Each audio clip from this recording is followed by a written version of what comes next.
Díobh gach duine fáilte arás go dtí chlóréile anseo ar an Cluiche. Hello everyone, welcome back to another episode on Cluiche. With me, Séamus, Brady, your host. I'm joined by Aaron Prendergast, the man behind Gaelic Games Fan TV, to run through, Aaron, probably the most mental weekend in the GAA calendar year so far. I mean, in terms of action, like every county was involved across the weekend. Like literally every single GAA fan would have been able to watch their county perform on some level in some code. It was absolutely nuts. We're going to break it all down. Absolutely, yeah. No, cheers for having me on again. Yeah, it was a crazy weekend. So many talking points, so many stories, like from the Offaly under-20s winning the All-Ireland. Obviously some results like Christy Rain Cup and Lory Meagher and everything else. But obviously the football, like some really, really big talking points there. Like Derry getting absolutely hammered. Like 3 defeats now on the bounce. Kind of crazy, really, that they're actually even still in the championship at this point. But the wheels have completely fallen off there. Cork beating Donegal as well. Nobody would have saw that coming. Nobody would have predicted that. Even some other results like Galway making hard work of Westmeath. Like that was a very competitive game. I suppose Dublin done their thing against Cavan. Mayo beat Roscommon, maybe a little bit controversially, but all in all, like some really, really good games, some really good talking points. Probably a shame that there wasn't more on live TV. I think that Cork Donegal game, Saturday 2:30, there was nothing else on at that time. It would have been great for them to have had that on GA Go or RTE, whatever. But look, all in all, at the same time, cracking weekend. Looking forward to discussing it all. Yeah, no, I'm looking forward to jumping into this. And you said it yourself, there's no game that was more anticipated, more watched, and more discussed now that we've got the result. Derry 15 points, Armagh 3-17 in Celtic Park. And like when you're talking about this is the worst of the bunch because Donegal figured them out, I think. Like Donegal just figured out the kickouts. They had them sussed on that. They lose to Galway as well, okay, but that's away from home. But now you have home advantage against Armagh.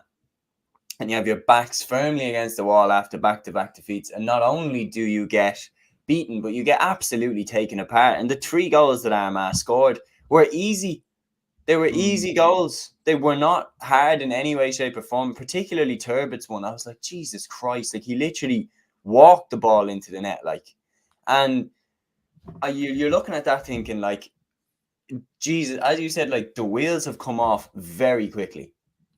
Absolutely, yeah. Like it was crazy, really, to actually see it all unfold. And like I didn't really buy into all the negativity around Derry when they lost to Galway. I still thought they were in a great place. I still thought they were going to turn the corner. Like they lost to Donegal, but I felt like they got caught out on that game. They still scored 17 points. It wasn't like they stopped trying. They just made big mistakes, obviously with the kickouts and obviously with Oren Lynch coming off his line and everything else.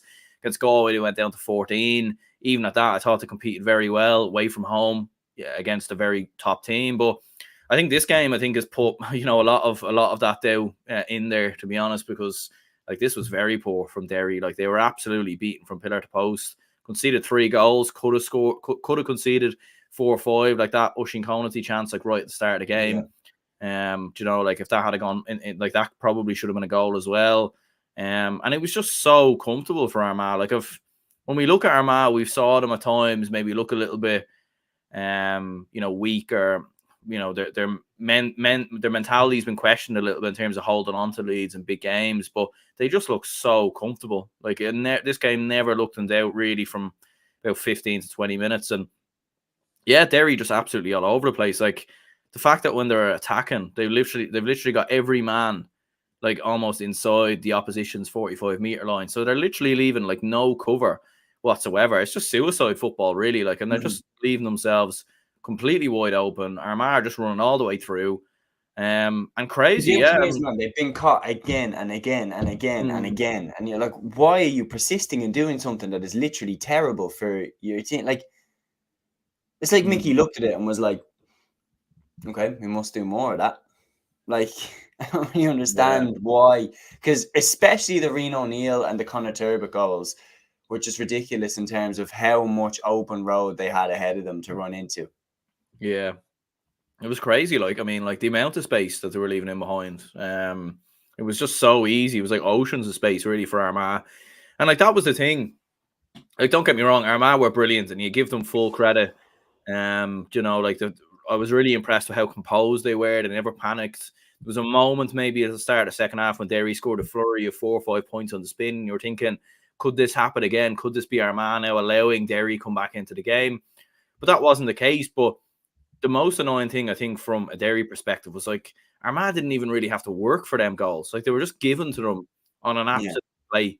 And it was just so comfortable for Armagh. And they are a top team, and they do have some players there that will hurt you. And like Ross McQuillan coming back in, he was outstanding. Conor Turba, very good. Rian O'Neill, as you said, got the goal. Stephen Campbell, I remember, scored a beautiful point on the outside of his boot. It was just so easy for Armagh. And like fair play, look, for Armagh puts them in a great position now going into the Galway game. Like a draw at the bare minimum means they win the group and they go straight into the quarterfinals. So, Armagh are in a very good place. They certainly are. And like when you're talking about Mickey Hart on that point, and like we're gonna touch on that next. So give the credit to the Armagh team first. I thought McGeeney, in terms of how he's managed the team off the back of penalty shootout heartbreak again in the Ulster final, has been really, really good. Back-to-back wins over a tricky Westmeath side, and then to go away to Celtic Park and beat Derry, who they aren't in great form, but still it's a brilliant result for Armagh. I think McGeeney's managed this situation really, really well. And then going into the final game against Galway, as you said, a draw, and they topped the group straight into the quarterfinals. That's a brilliant recovery. But speaking of managerial stuff, for Mickey Hart with Derry, like this is my point. Armagh were good, but I was shocked with how off colour Derry were in this game. The 3 goals that Armagh scored were easy, and it has been such a contrast to how good they looked in the league campaign this year. My question is this: if Westmeath beat Derry, which is now a knockout game, could that actually be the end of Mickey Hart with Derry? Because it's been such a drop-off. It's been quite alarming that if they get knocked out by Westmeath now in the final round, like, are they going to give this project another go? I don't think you can, to be honest. I think if they lose to Westmeath, I think that will be Mickey Hart gone, to be honest with you, because like even looking at the body language of the players, like there was one moment when I think there was a substitution. I think Emmett Bradley maybe was substituted, and Conor Glass like just stuck out his hands to Mickey Hart and to the management to be like, what he is doing, like almost. So, and there's been rumours that like when they went away to Portugal, that there was a falling out amongst players. Like how true that was, I don't know, but it doesn't seem right. Like discipline as well seems to be a massive problem. You have McKinless doing what he done. McFall got sent off and just like looked like he was just like, I'm out of here. Yeah, he was just like cool. It was nearly like he was walking off before he even got sent off. So like it was nearly like maybe he wanted it. So yeah, a little bit baffling, to be honest. And to be fair, I think Westmeath have a real chance. They have a real opportunity because they compete very well with Galway. It's not a sure thing. It's definitely not a sure thing, especially the way that Derry are playing at the moment. And I think if they lose, and to be honest with you, even if they were to lose in the preliminary rounds, I think that the writing might be on the wall for Mickey Hart, because ultimately for this Derry team, they have what they believe is a golden generation of players. Fair enough that there's good under 20 players coming through and young lads like Owen McAvoy and whatnot, Ethan Doherty, Lakeland Murray, these players. But your core players, like they are, the years are ticking on McGuigan, on Christy McKaig, on Conor Glass. Probably only going to get 2-3 years left of that group at the top level. So they need to cash in on it while they can. And like if they do lose, like if they go out to Westmeath or even the round after that, I do think they might start looking at it, because there are other managers out there, Malachy O'Rourke, maybe a few others as well, who possibly could be eyeing up this job. So yeah, possibly. Who knows? Who knows at this stage? Yeah. What a story that would be. I think Loud would probably have to, I don't know, like cut Derry off completely if that happens. I think the main thing when you're looking at it from that Westmeath game point of view, it's absolutely possible that Westmeath could beat Derry in the final game. Everybody's saying that no way that could happen. It definitely could. You look at the Galway game, Westmeath were in that game right up until the Shane Walsh goal. They've proved very tricky for teams in the All-Ireland series now, not just this year, but last year as well. And they are fighting to the final whistle in every game that they play. Derry in this game were not fighting until the final whistle in every game. And the thing is, when Derry brought Mickey Hart in, it's not a long-term project. He's not going to be there for 5 years. They brought him in to cash in and win an All-Ireland with the group that they currently have because they believe that that group is good enough to win an All-Ireland. And we've seen how good they can be, but they're not patient with it. If they don't see quick results, it's going to be over quickly. And if Derry lose to Westmeath and go out of the group stages of the All-Irelands off the back of 4 defeats in a row in the championship when you were supposed to be one of the direct All-Ireland contenders, I think he's gone, which is absolutely crazy considering where they were in people's minds after winning the Division 1 title against Dublin in what was one of the best games of football I've seen. It's a real head scratcher as to how they've dropped to this level so quickly. Yeah, like, and confidence as well just doesn't seem to be there. Like, even, you know, like, they've completely forgotten how to defend, which is baffling because under Rory Gallagher, that was the whole principle of Derry. Like, that was Derry's blueprint. You did not score goals against that Derry team. Yeah, hitting on the counter attack. Like, they've conceded 10 goals now, I think, in the last 3 matches, which is absolutely baffling. And when you think about it, like, probably should be more goals there as well. You know, like, when you think of some of the opportunities and chances and everything else.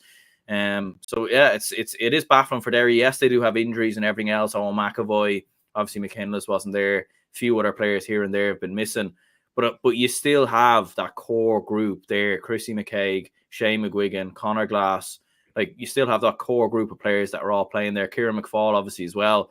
So, like, yeah, it's just completely fallen apart, and they will need to show something, because I think maybe the fact that Derry won the league, it might maybe buy Mickey Hart another year. But I do think if they lose to Westmeath, I think it has to be curtains, because you can't go from that and what we've saw in the last couple of years to not even get out of a group which 3 teams get out of and Derry finish bottom. Like, that would be absolutely crazy. And that's the other thing that Lee Keegan said as well. Like, Lee Keegan was like, for a team to lose 3 times in the championship and still potentially go through, like, I agree with him. Like, there isn't the same feeling of jeopardy there for the teams that are involved.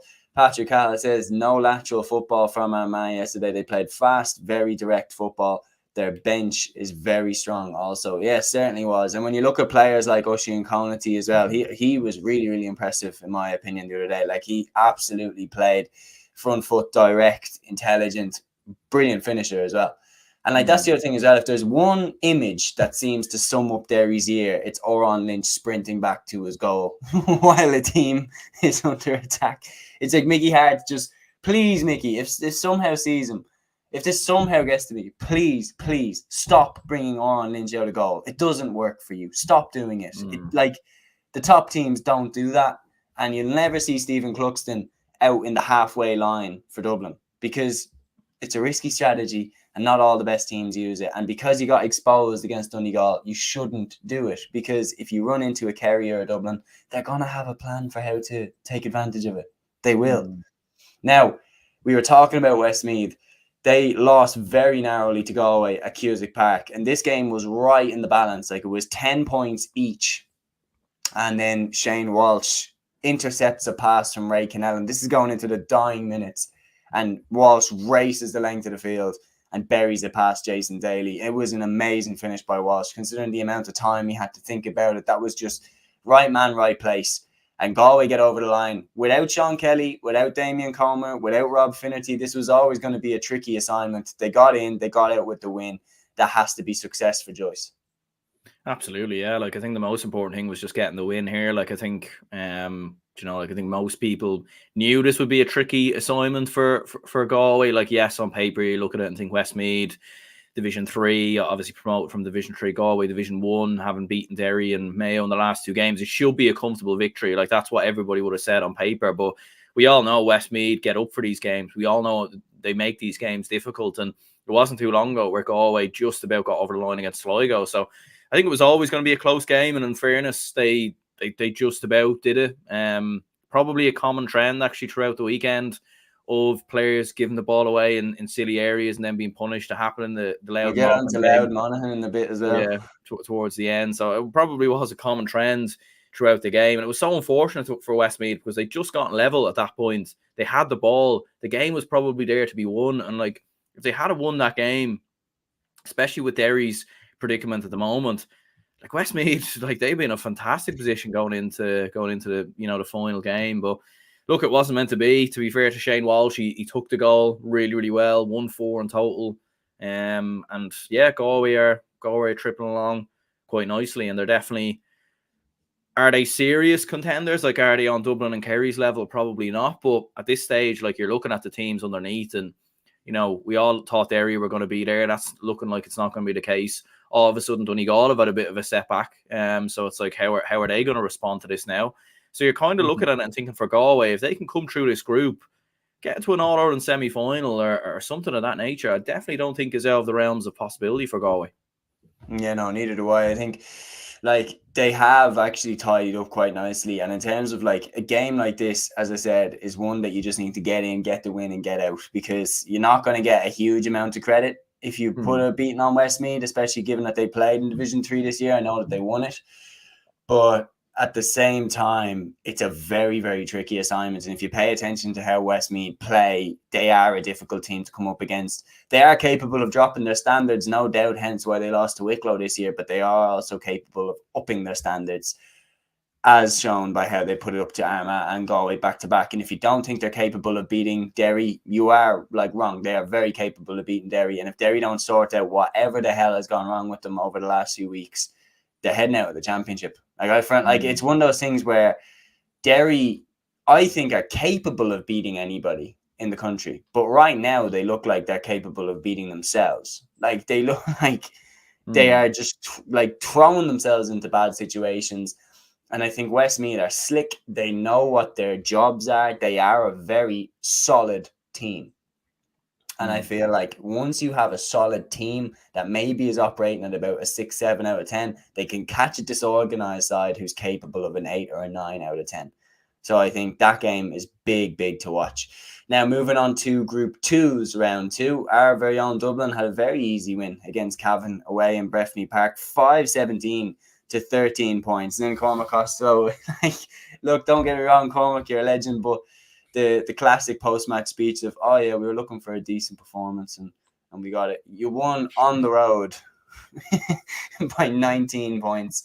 Did you see that clip of I think I seen a TikTok recently, and it was I can't remember the exact name of the guy. I will get it up, but he was doing the over humble GAA manager. Yeah, I saw that actually. Yeah, brilliant clip. And he was like, oh, and you saved the kid from a burning car, and he's like, oh yeah, this young lad was in a bit of bother. And like, this is what we're talking about, is that a score line like this, and it's a decent performance.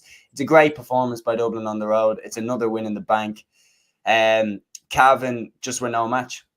Yeah, and look, like a year ago, like these games where there was times where Dublin were allowing these teams to maybe have a bit of a nick off you, and maybe even throughout Leinster, I don't think Dublin had really clicked fully into gear. Like, we saw bits of vulnerabilities against Louth as an example. I think the performance that day wasn't up to standards that we saw from Dublin. And to be fair, Louth were absolutely outstanding that day, so you do have to give them credit as well. But yeah, this was probably, in my opinion, Dublin's best performance, one of their best performances of the season. I know some people will look at the opposition and say, oh, Cavan didn't have Paddy Lynch and everything else. And look, that's completely fair. But Cavan are a good side as well. Like, and to beat them by 19 points in their own backyard in Breffni Park, I still think is very, very impressive. And like, you've got, as you said, Cormac Costello, 2-5 from him. Paddy Small gets a goal. Killian McGuinness, I think he's really been a player a lot of Dublin fans have been calling for to come into the midfield. And to be fair, he gets himself a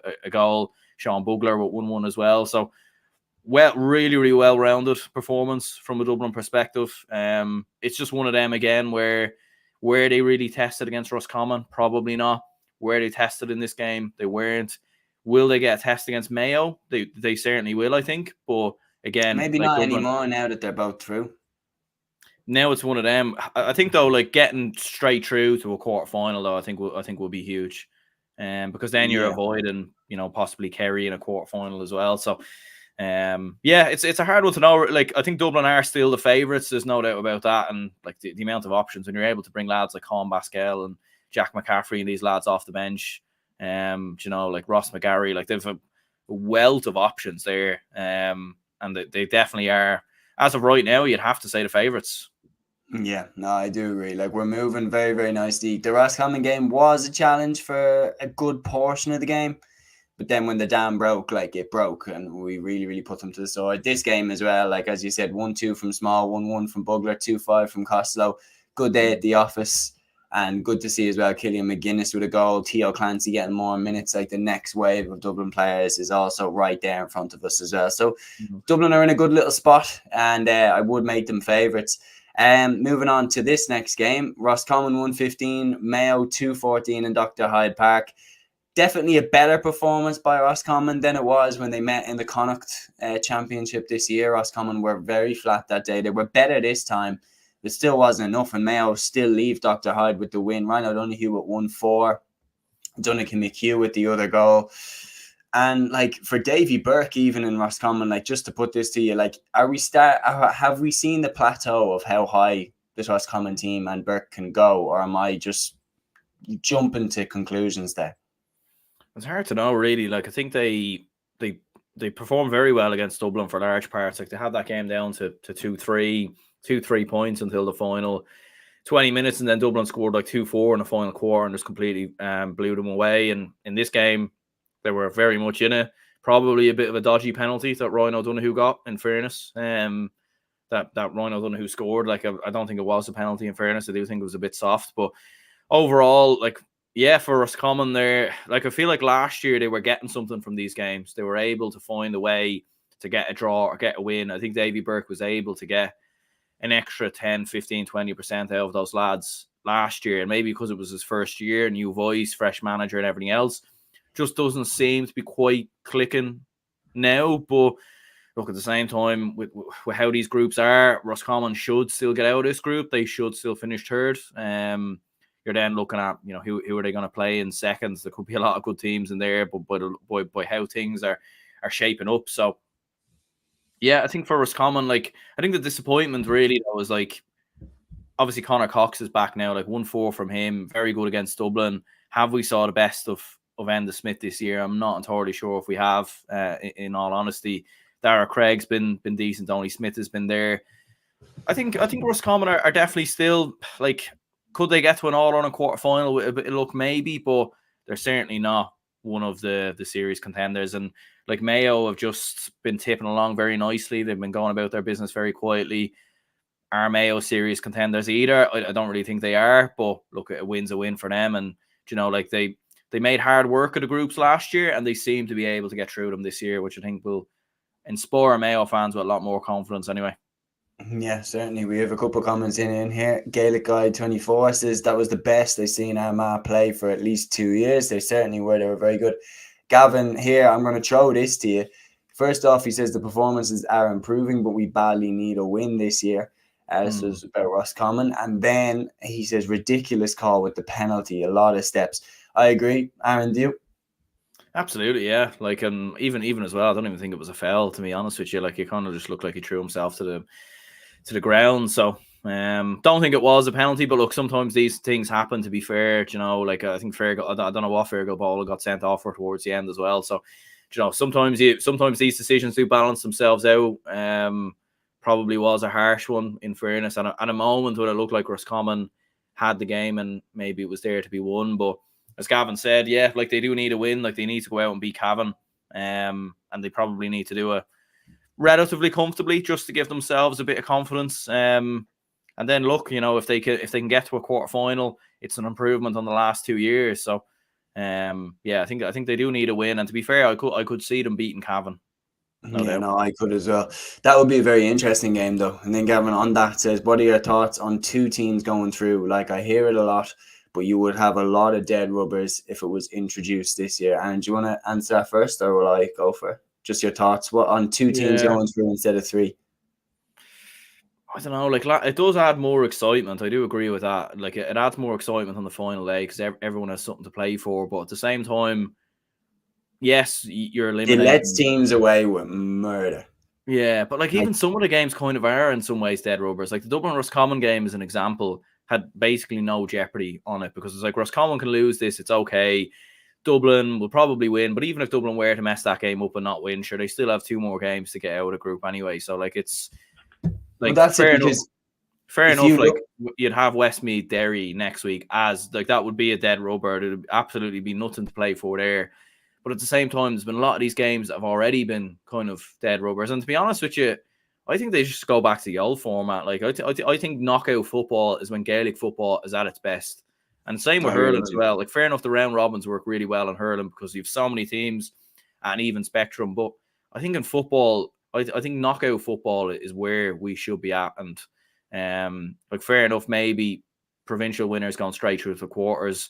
I don't know, just bring it straight back to knockout football. And that's where you get excitement and that's where everything happens. Like look at Cork beating Donegal as an example. Like what a story that is. But like in the grand scheme of things, it actually probably doesn't really mean much. Do you know what I But mean? that's what I So mean. like, Is like, could you imagine if Cork beat Donegal and Donegal were gone? They were mm, out. Or if Derry had lost to Galway and that was that, they were out of the championship. yeah, Like, because what we are saying is that if you want to look, for example, at Dublin's dominance, it's not something that got talked about enough. Is like Dublin got beaten in the semi-finals by Mayo in 21 and by Kerry in 22. And I'm not saying this in any way, shape, or form. They were the semi-finals, so obviously that has to be straight knockout. You have to have a team going into the final on the day.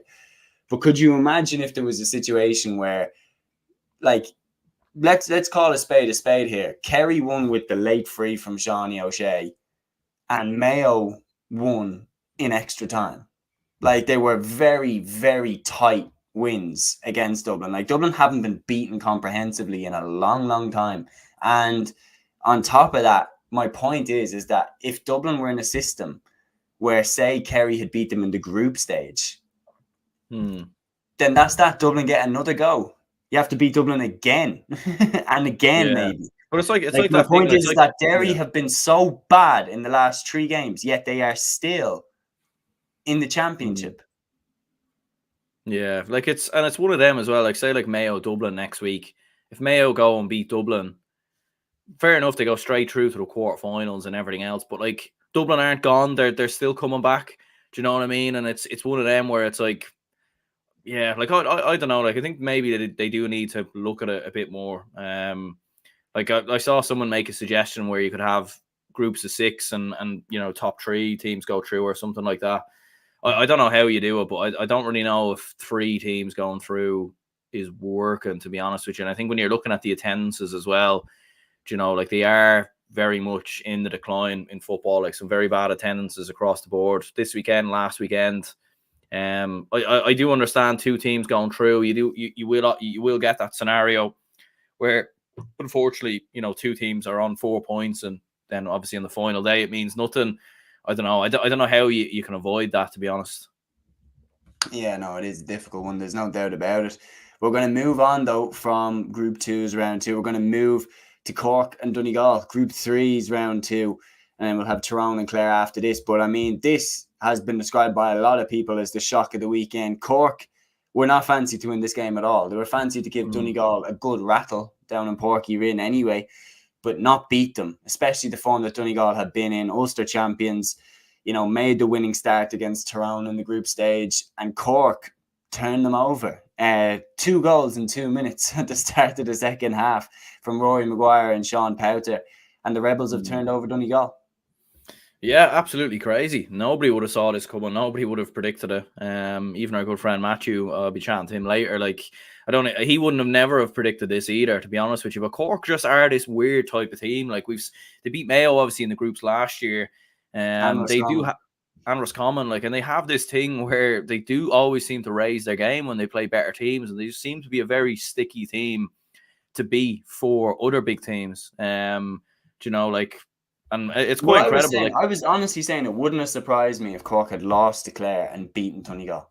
Yeah, and that nearly happened. Like they nearly threw the game away against Clare. Like, do you know what I mean? Like the Clare game was nearly actually more of a challenge for them than this was, which is a little bit baffling. But yeah, like worrying for Donegal. Like some of the defending on those goals was bizarre. Like that third goal, like I mean, Junior B defending really. Like I mean, absolutely crazy stuff. And you don't really associate that with Donegal. So whether it's have they had too many games on the go, like they've obviously had a very intense year, very intense Ulster Championship, is it just a small blip?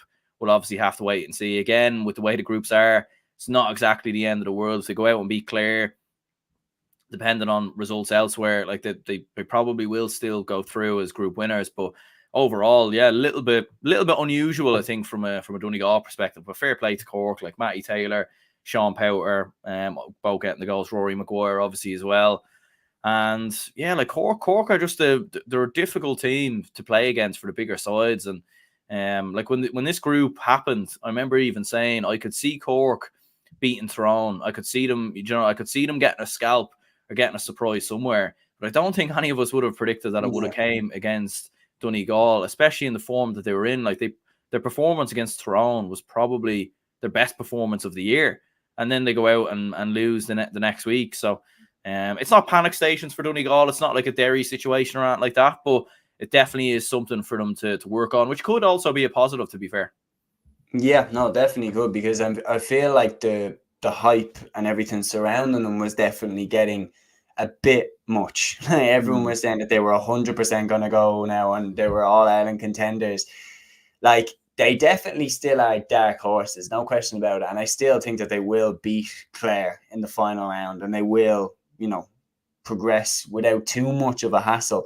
But for McGuinness, like, he'll be absolutely livid with this. Like, in terms of, we know McGuinness has a standard of excellence. He's not going to be happy with this. And Gaelic Guy here says, do you think Cork will top the group now?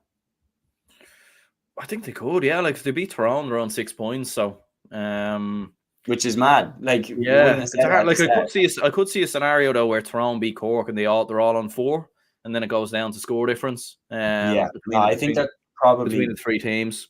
Yeah, I think that probably is what will happen. I probably would lean to Tyrone still as favourites, but then again, you don't know, because it's in a neutral venue as well. I don't know. Obviously, we have still have no idea. Like, which is kind of a bit of a joke as well. Like, with all these neutral venues, but yeah, like. I would still give Cork a chance. I could nearly see them getting a draw. They only need a draw. Yeah, I think a draw could be very possible there.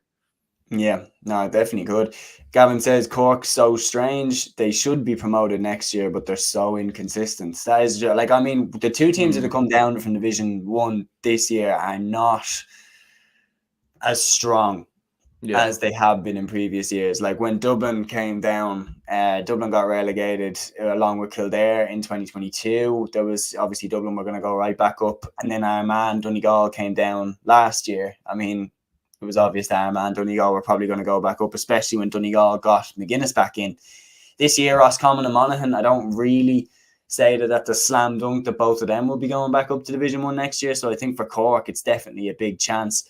Gaelic Guy says here, just saying, since the 2022 All-Ireland Senior Football Championship, Armagh have only lost 1 championship game, which was against Tyrone, which didn't matter as Armagh then topped the group, a stat no one really knows about. Yeah, it's very interesting. Obviously, the penalty shootouts have been the way that they've exited the championships. And then he also says here, Tyrone would top it most likely then about the group that they are in. It's going to be really, really interesting. And Tyrone definitely strengthened that with this win over Clare. The first half was tricky, but Tyrone made light work of it in the second half, really kicked on, hit 112. The 2 goals that were their saving grace in the first half both came from Niall Devlin, really, really settling into the team. Of course, the victorious under-20 captain of a couple of years ago. He looked really, really good in this game. Then in the second half, the final goal came from Dara Canavan, which really, really put the icing on the cake. A comfortable Tyrone win in the end at Healy Park. They're looking good. Absolutely, yeah. Like, they made light work of it in the end. Like, keeping an eye on the score and everything else. In the first half, you're kind of seeing Clare make a bit of a game of it, and you were kind of thinking maybe they have a chance. But yeah, in the end, Tyrone put them away. Big win. Saying, like, score difference could be important here. Cork only had a narrow win against Clare. Tyrone have obviously put a big win up here against Clare. Donegal might do the same, obviously, next week.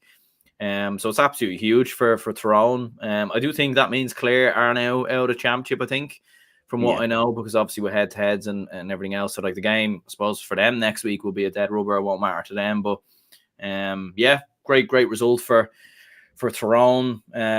Tipping along quite nicely. Matty Donnelly, 4 points. Dara Canavan, 1-4. As you said, Niall Devlin, very, very good. And, Tyrone are... You never really know where Tyrone are at, to be honest with you. They're very inconsistent at the best of times, but they're still a tricky team. And I do think if they're one of the 3rd place teams in the group, if they finish 3rd, let's say, they're definitely a team you wouldn't want to face as a second place team, because they're still going to be quite tough to beat, I think, for whoever does eventually knock them out of the championship. Yeah, no, I do agree that they're not a nice team to come up against. They have really, really electric forwards. Dara Canavan is one of the best in the business right now in the country. And then what was interesting as well is Shea O'Hare made his debut, came in from the under-20 side. He looks set to be in the team for years to come. But they look really, really good in this game, and they march on to the next round. Now, moving to this game, I think it was the more consequential game out of round 2 in Group 4. Monaghan 2-10, Louth 2-10. And even though Samuel Roy belted over an equaliser from a free, which was an unbelievable conversion by him, Louth, I think, threw this game away. 60th minute, they're leading, they're relatively comfortable. Dan Corcoran's pass with Niall McDonald out of the goal gets intercepted by Micheál Bannigan, and he just taps it, places it into the back of the net, and then Monaghan within minutes are ahead, and that causes Mulroy to need to put the ball over to bar to get them the draw. But it was a game that I think, even though Louth drew, I think they'll honestly look at this and think, left that behind us. Absolutely, yeah. I think they'll be kicking themselves, to be honest with you, because if they hadn't won this game, then it would have confirmed at least second, whereas now it goes down to score difference and everything else in terms of Monaghan. If Monaghan beat Meath by a certain amount, if Kerry beat Louth by a certain amount, as an example, there is quite a score difference swing, actually, in fairness. So I do think Louth will be okay, but ultimately, yeah, they'll be really, really disappointed with themselves. Like, they were very, very comfortable going into the final couple of minutes. Micheál Bannigan gets the goal. They concede a couple of points after that from frees. And Monaghan got themselves back into it. And again, it's one of them where it's like it wasn't like it was a well-worked goal from Monaghan. Like, they didn't done a lot better at the start of the second half and started to make a bit more of a game of it. But the game was there for Louth. 100% it was there. And look, it has to be a learning curve for them, in fairness. For Jerry Brennan's men and everything else. I still think they'll get out of this group. I still think they'll finish second as well, which I think will be absolutely brilliant for them. But overall, yeah, I do think from a Louth perspective, like, to be absolutely kicking themselves that they threw this game away, because the Monaghan team, very fragile, and they were there for the taking and they didn't take it. But look, Monaghan will be relieved that they got something. They ended the run of defeats, and obviously Meath coming up next, and I would probably fancy Monaghan to win that, in fairness. Yeah, no. So would I. I would fancy Monaghan to probably win that against Meath, especially when you consider how flat Meath were. We'll get on to it in a second. It shows how far Louth have come under Mickey Hart and Ger Brennan, that like they go to Clonus, they don't lose, like they draw, and they should have won, and it's not a surprise result. Like, everybody now has fully acknowledged how much Louth have improved over the last couple of years. They've really, really proven themselves this year, I think. And then moving on to this game, Meath 9 points, Kerry 2-18 in Port Tailteann. And I mean, like, I've heard a lot of Meath fans now online be really, really frustrated. And I think the main one that I seen was Keane Ward talking on the Smaller Fish GA podcast. Obviously, shout out to Colin Parkinson and that pod. It's really, really good. He was talking about it, and he was like, O'Rourke's excuses for saying that the lads are, it's a young team and everything like this. He was like, it's bullshit. Like, that's what he was. He was like, and the reality is I think when you look at Louth and how well Louth are doing with what they've got, how well Monaghan have done over the last few years with what they've got, I think it really, really shows up how far off Meath look. Like, that they go into games against favourites. Like, any game that Meath seem to be the underdog in, they just seem to roll over. And like, I haven't seen them lose a really tight game to a top team in a long, long time. And this game, they were off the pace, more or less, from the get-go. 2 David Clifford goals in the second half. That's that. Yeah, and it was light work for Kerry. Like, I don't even think Kerry were at their best as well. Like, they probably could have put... No, they definitely went. Do you know what I mean? Like, they probably could have upped it another 10, 20% and won this game by more. And yeah, like, we were speaking about Cork and how Cork play bigger teams and raise their game, make it difficult. It's never easy. But for me, it's so easy playing against them. And to be honest, like, I was watching this game and it was such a soulless game. Like 3 points in the first half for Meath. So comfortable for Kerry. Didn't even look like Kerry had to break a sweat. It was kind of very reminiscent, I thought, of when Dublin came to Park Táilteann last year, where we were thinking, okay, Meath at home and Park Táilteann, maybe it'll be a game. And it wasn't. Like, they were just completely blown away. They let it pass them by, like, didn't they? Yeah, like, and I know that like there is a few lads in that Meath side that are young players. Like obviously the likes of Matthew Costello, I think Ronan Jones as well. You obviously have the likes of Jordan Morris and whatnot. Like it is a fairly youngish team. That there is obviously some experienced heads in there, like Killian O'Sullivan and whatnot. But yeah, like Owen Frayne, I suppose, is a young player. But overall, for me, they knew they were in these group stages from the beginning of the year. Like they knew, so everything was building towards the group stages. Like they had their place confirmed before anyone did. So like all the preparation and all the talk from other Meath fans that I've heard was get through the league, make sure you're not in a relegation battle, which they did. Leinster Championship, they were never going to beat Dublin, so forget that game, doesn't mean anything. And then they played Louth and they got absolutely hammered. And I don't know, like I just think for Colm O'Rourke, like you look at them tactically as well, it's very hard to actually know what they're doing. Like last year, they were kicking the ball relentlessly into their forwards. They were getting turned over. They were playing a very old school game that wasn't working. Now they look like they've switched it completely and gone the other way, and they're trying to play a complete running game, which Colm O'Rourke has openly come out against in the past and criticised. And yeah, like it's just mad. And I think, to be fair, I seen Colin Parkinson's tweet, and he was saying, what would Colm O'Rourke, the pundit, think of Meath scoring 3 points in the first half versus Kerry? And I don't know, look, I do think O'Rourke's a good pundit and everything else. I do think he's probably out of his depth. And I think for Meath, look, they have good underage structures there. They do have a young team that they can work off. I think they need an outside man to come in. They need, look, like you're not going to get a Jerry Brennan or a Dublin man go to Meath, but there are other managers out there, and I do think for me that has to be their approach, because unfortunately I don't think there are. You can get whatever legend you want to get in next, Anthony Miles, whoever it might be. I don't think it's going to do anything. I think they do need an outside voice. Yeah, I think it's something that needs to be considered anyway, that like they need to look at this and be like, why are Louth able to turn a corner in 3 years when Louth, being honest, right, they didn't really do anything at juvenile level. It wasn't like Louth had a golden crop coming through at minor or under 20. They just got a good management team in that got the best out of the team that they had. And they were all pulling in the same direction. And this is like, if you go up to Louth's Centre of Excellence, like if you go up there to their training centre, it's really, really professional the way it's set up. Their trainings are very, like, genuinely is really impressive what they're doing. And then at all levels, it seems to be clicking. And then Jerry Brennan in as manager, like the fact that they identified that he would be a good fit for the role. When he got hired, everyone was like, don't know if that's the best pick. And it's turned out to be a brilliant appointment. Whereas I got a sense off Meath in the Leinster Championship, just a personal sense that they were just happy to lose to Dublin, that they didn't really care about losing in the Leinster quarterfinal, which is something that shouldn't be the case. But then on top of that, like, let's be honest, this bullshit of people being like, oh, when Meath lost games in the league, oh yeah, it doesn't matter because we're already in the group stages of the championship. I was like, well, you can't just lose every game in the year and then get to the group stage and go, okay, now we're going to start winning games. It's like you haven't been competitive in any of the games that you've played all season. You've chopped and changed your team not even every week, every year for the last 5 years. Think about this if you're watching Meath. Every year, Meath have a different forward line. Every year. 1 year, their main man is Thomas O'Reilly. Next year, their main man is Shane Walsh. Next year, their main man is Killian O'Sullivan. Year before that, it's Ben Brennan. Year before that, it's Mickey Newman. And they can't seem to keep a coherent team together.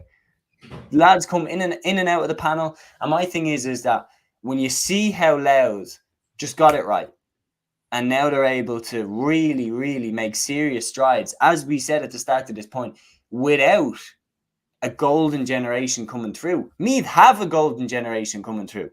They have lads that have won minor All-Ireland titles, under 20 All-Ireland titles, or under 20 Leinster titles, sorry. They've have lads coming through who have beaten Dublin.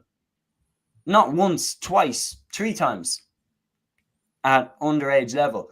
So why on earth they aren't putting that together into a proper senior side that believes that they can beat Dublin is something that does need to be questioned. And like the thing is why they're not even competitive in these games also needs to be looked at as well, because like they look miles off where I thought that they would be, to be completely honest. And they need that fight back. They need that identity back. They need that, like, Mead never quit, that identity back. But they were miles off against and I'm saying this as well. I expect them to get battered by Monaghan in the final game. I think it's going to not be close, because the one thing that I would have always said about Monaghan, look, that they didn't perform well against Kerry. They absolutely did not perform well against Kerry.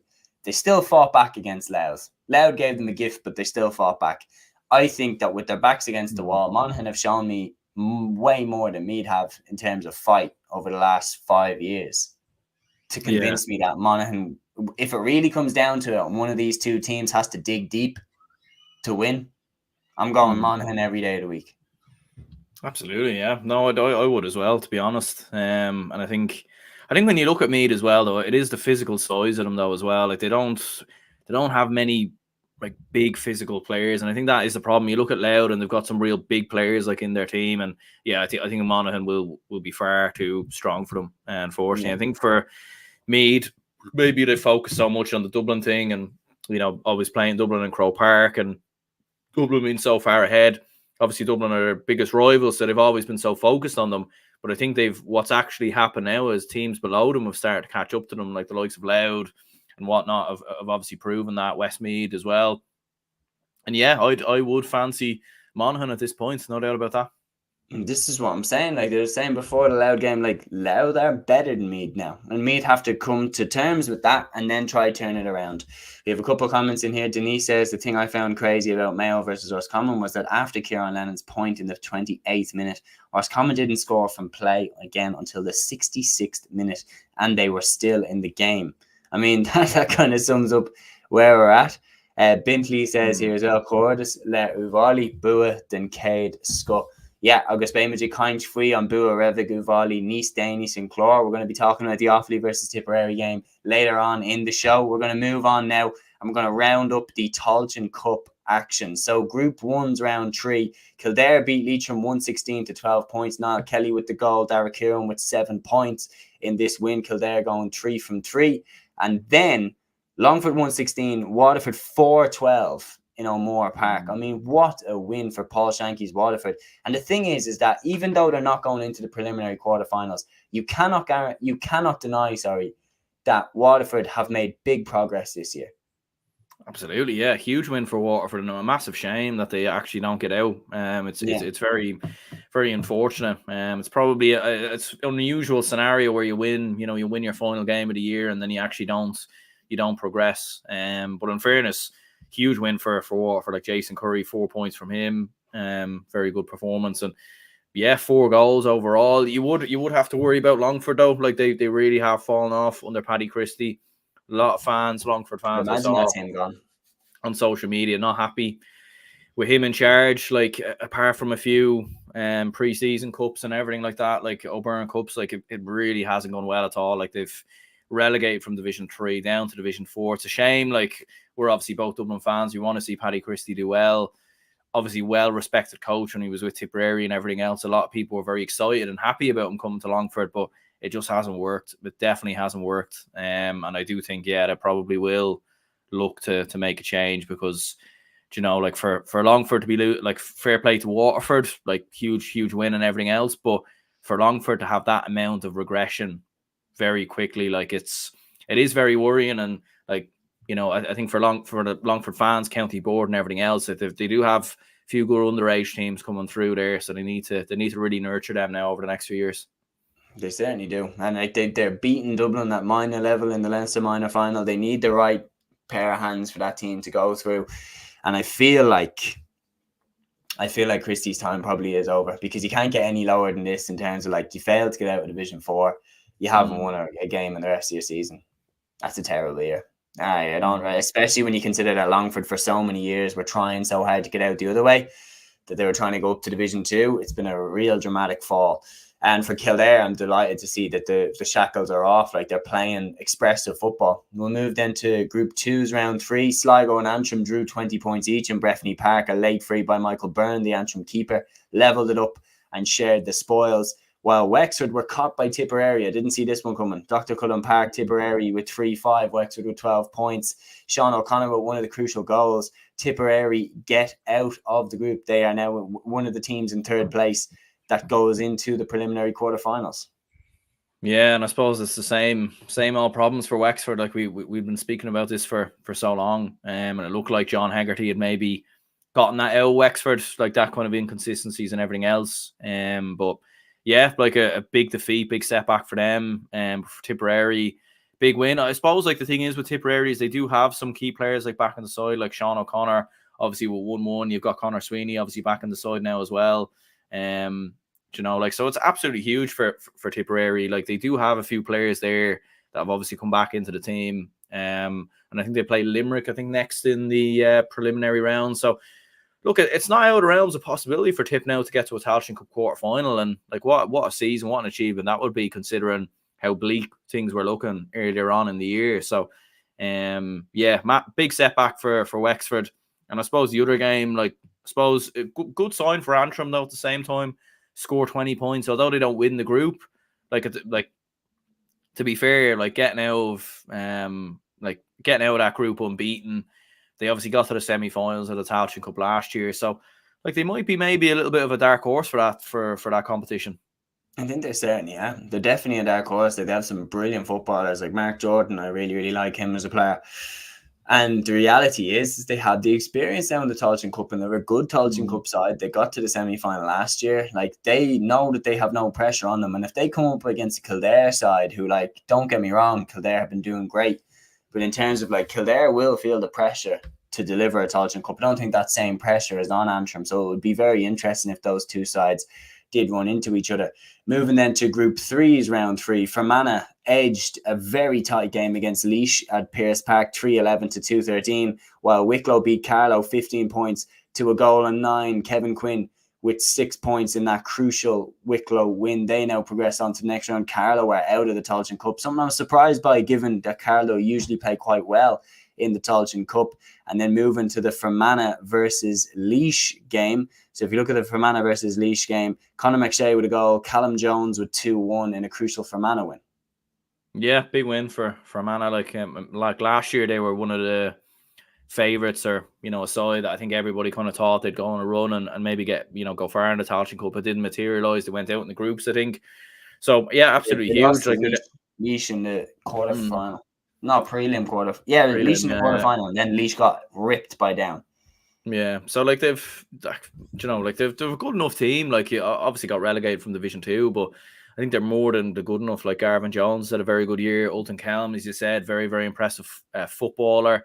And look, I don't think Fermanagh will fear anyone. Like, they already have wins over the likes of Kildare in the league this year. So I think Fermanagh are definitely one of the strong favourites, I think, for this competition. Yeah, no, I would agree. I think that I would probably put it between Kildare and Down for me as the top two favourites, but then I would say Sligo and Fermanagh as the dark horses. Moving then to Group 4, we'll start with one of those favourites. Down beat Offaly 222 to 313 in Breffni Park in a very entertaining game, while Limerick beat London 214 to 10 points. Danny Neville actually scored one of the goals. He's back in the team. Ian Corbett is back in the side as well. In my opinion, and it's no coincidence that Limerick have started to pick up their results somewhat. They beat London. They go second place. Offaly are out. Shocking Tailteann Cup by them. 3 defeats out of 3. Yeah. Like, and to be fair, they did make a bit more of a game of it against Down. And the thing is, like, I don't think anyone thinks Offaly of a bad team or anything like that. They've obviously just it's very hard to actually know like where it's gone wrong for them. A complete reset, obviously going into next year. But yeah, huge for Limerick, as you said. Ian Corbett's back, Danny Neville's back. Like, those were some of the key players, like Peter Nash as well.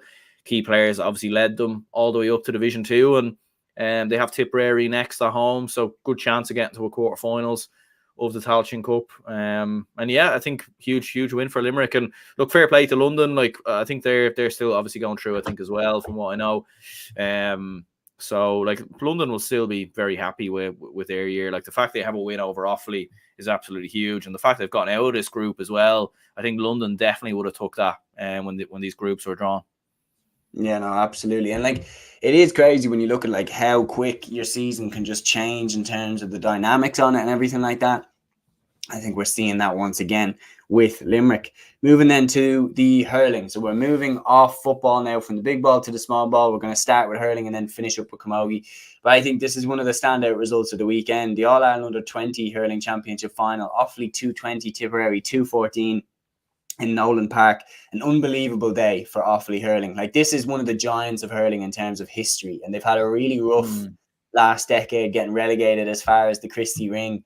But now with this generation, like Adam Screeney with 12 points, Dan Burke with 1-3, Barry Egan with 1-2, and you even move up into the lads that are already there at the senior level. Like you have people like Brian Dignan in that team, Owen Cahill in that team.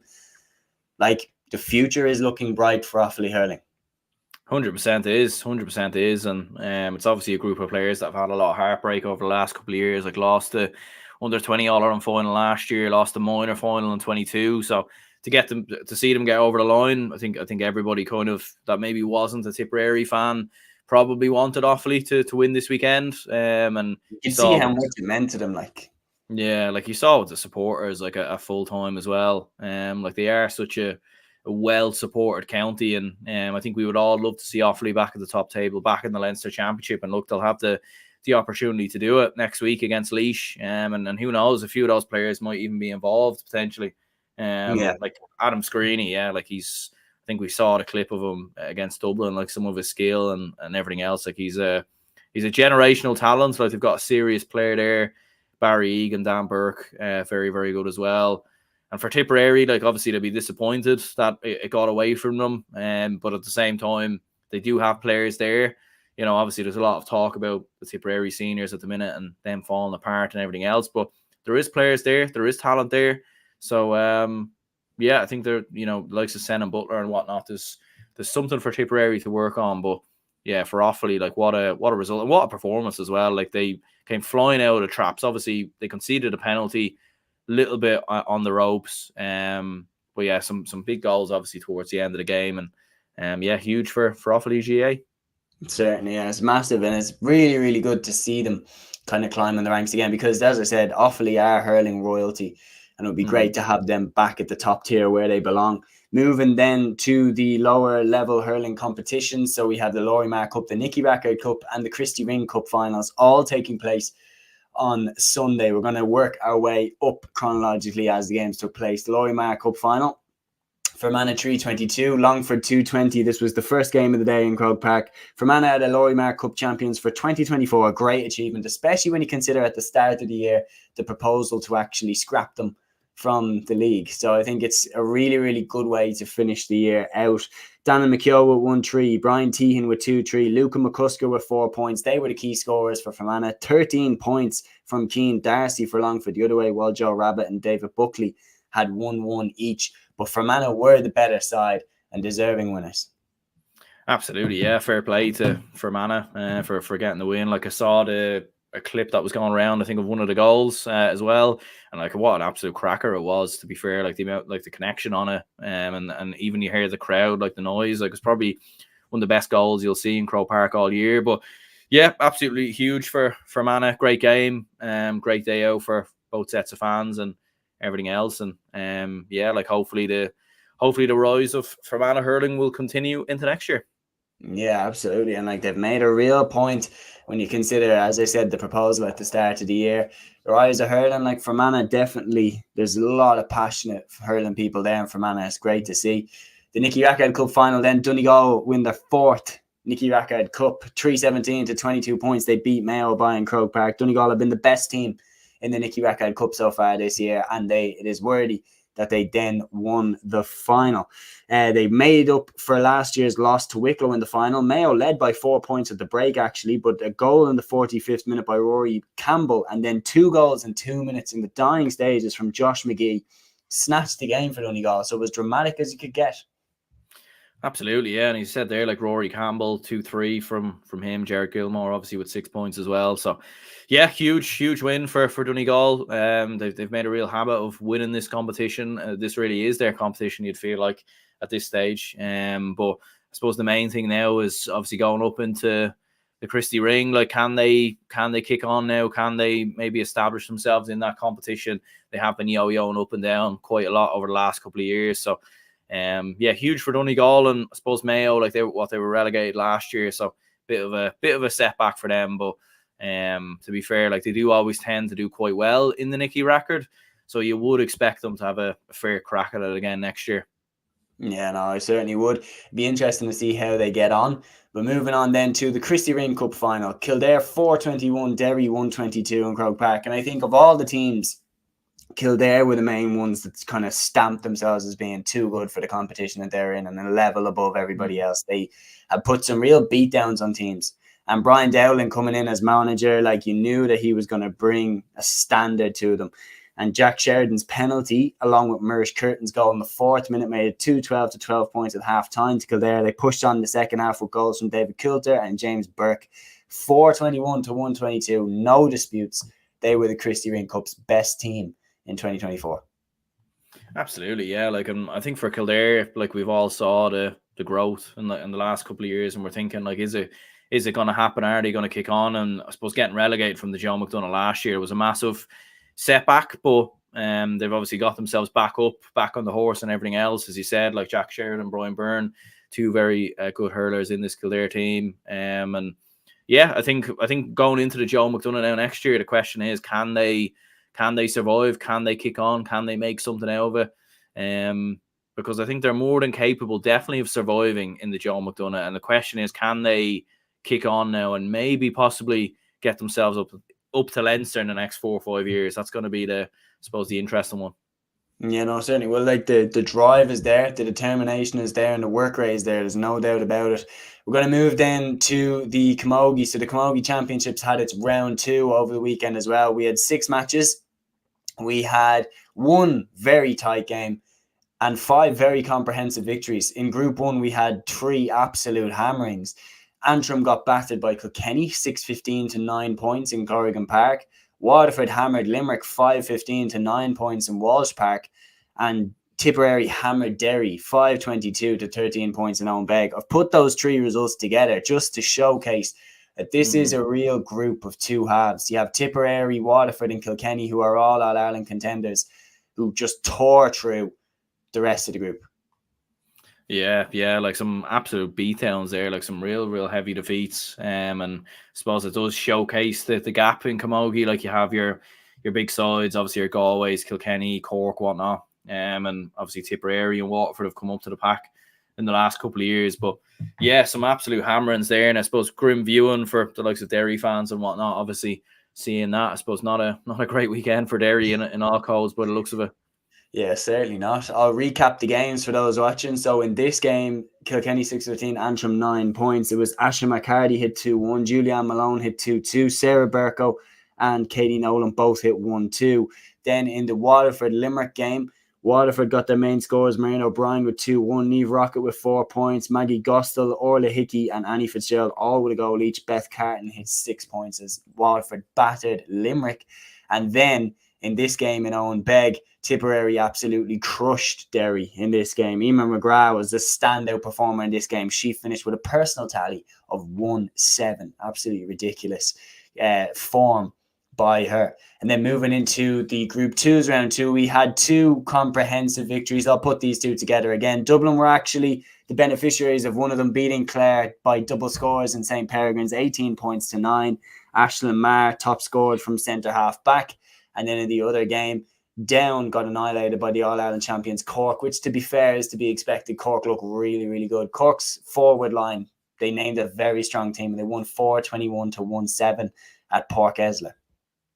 Yeah, absolutely. Yeah, huge win for Dublin against Clare. Like, obviously sets the standard now, obviously, for the next couple of games and everything else. As you said, like a fairly comfortable-ish enough win.